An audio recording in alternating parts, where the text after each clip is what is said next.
নমস্কার, শিশির বিন্দু মিষ্টি হেসেল সকলকে স্বাগত জানাচ্ছে। আজ দেখুন, এখানে কাবলি ছোলা সিদ্ধ করে রেখেছি, আর এই যে এঁচড় সিদ্ধ করে রেখেছি, আর আছে কুঁদরি আর আলু। নিরামিষের দিনে এই মেনুটা অবশ্যই রাখবেন, খেতে অপূর্ব অপূর্ব হয়। আর আপনি যদি মনে করেন পটল দিয়ে করবেন তো পটল দিয়েও করতে পারেন। আমি কুঁদরি দিয়ে করছি, কচি কচি কুঁদরিটা নেওয়ার চেষ্টা করবেন। চলুন তাহলে শুরু করি। এই আছে পোস্ত, তিল, সাদা তিল আর চিনেবাদাম বাটা আছে। বাকি কি কি দেবো রান্না করতে করতে দেখিয়ে দেবো। কড়াইতে তেল দিয়েছি, নুন হলুদ ভেজে নেবো।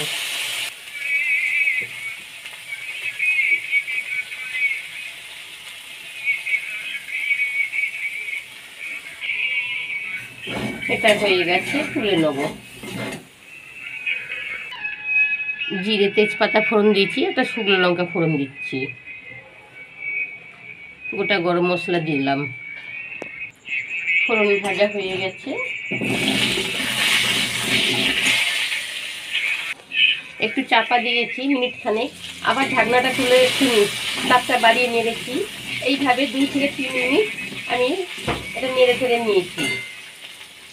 এখানে দেখুন, আদা, ধনে জিরে গুঁড়ো, হলুদ গুঁড়ো, নুন, টমেটোর, কাঁচা লঙ্কা, সামান্য একটু জল দিয়ে কষাবো। নিরামিষ তরকারি, অবশ্যই একটু চিনি দেবো, একটু গুঁড়ো লঙ্কা দিয়ে দিলাম। গ্যাসের তাপটা কমিয়ে 5 মিনিট ঢাকা দিলাম। মশলা কষা হোক, সবজি সিদ্ধ হোক। কসুরি মেথি,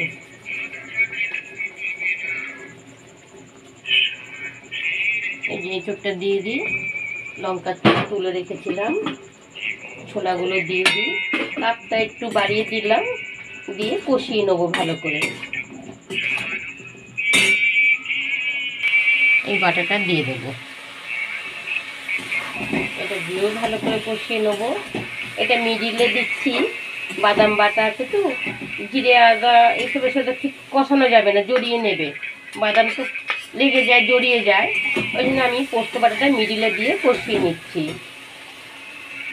ভালো করে কষিয়ে নিয়েছি, সুন্দর গন্ধ বেরিয়েছে। আমার চ্যানেলকে সাবস্ক্রাইব করুন, ভালো লাগলে অবশ্যই একটা লাইক দেবেন, বেল আইকনটা তো অবশ্যই দেবেন, আর কমেন্টে আমাকে জানাবেন মেনুটি কেমন হলো। হ্যাঁ, নিরামিষের দিনে এই মেনুটি কিন্তু রাখতে পারেন। যদি মনে করেন জামাই ষষ্ঠীতে এরকম একটা নিরামিষ পদ তৈরি করবেন, অবশ্যই করতে পারেন, প্রশংসা আপনি পাবেন। তরকারি ফুটে উঠেছে, মিডিয়াম রাখবো, তাপটা মিডিয়ামের থেকেও লো রাখবো, রেখে 5 থেকে 7 মিনিট চাপা দিয়ে রাখলাম। এখানে একটু দই নিয়েছি, এই যে একটু ঘি, খুব ভালো করে ফেটিয়ে নেবো। এটা খুব ভালো করে ফাটাবো, যেন ক্রিমের মতন হয়ে যায়। এখানে আপনি বাটারও দিতে পারেন, ঘিয়ের বদলে বাটারও দিতে পারেন। আমি ঘি দিয়ে করছি।